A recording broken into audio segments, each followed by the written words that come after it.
today we see two very different companies in two very different industries announcing two very different deals. But they both tell us a lot about the state of the economy, the state of the job market, or in this case, the lack thereof, and the state of what is to come. You know, in this case, we see companies that have been very frugal, so they're sitting on a lot of cash. They need to put that money to work. And they lack the confidence to grow organically like they traditionally would, hiring, investing, building their businesses. So they're more inclined to acquire other businesses, which are considered a safer bet. And in this case, when we see these deals, the track record of these deals is not very good in terms of job creation. It may translate into better earnings for these companies as they cut costs.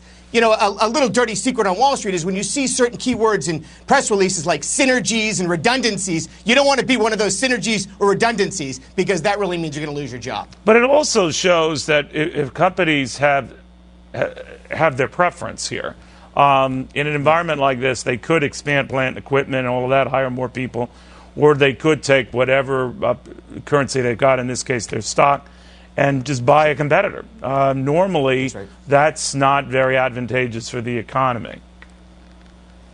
That's right. That's right. And, you know, Neil, companies are going to navigate the environment that is provided for them. And in this case, they can finance debt very inexpensively because, as any saver knows, interest rates are very low. Also, credit is readily available for large companies, but it is not available for small businesses. So it is more advantageous for a large company to acquire a smaller business. So, again, we see a whole series of reasons in the environment why you will see continued mergers and acquisitions, not just in these industries. You know, it's interesting. You see a situation like Campbell's Soup, which is a really slow growth business. You know, just because I like chunky beef stew doesn't mean it translates into high corporate profits. And in this case, it hasn't. But by buying a competitor, they can effectively grow their business. They can't do that organically unless they're willing to take some risk. They need confidence in the environment. And with so much uncertainty on the horizon, they're unwilling to do that. You know, the WellPoint deal is a totally different situation. It is a situation of growth of healthcare expenses, really. And that's one area, unfortunately, where we are seeing growth in this economy. And we see a lot of jobs here being combined, being overlapped. And again, there'll be a lot of redundancy in this particular acquisition. And that's just what we're going to look into now. As always, Larry, a pleasure seeing you. Be well.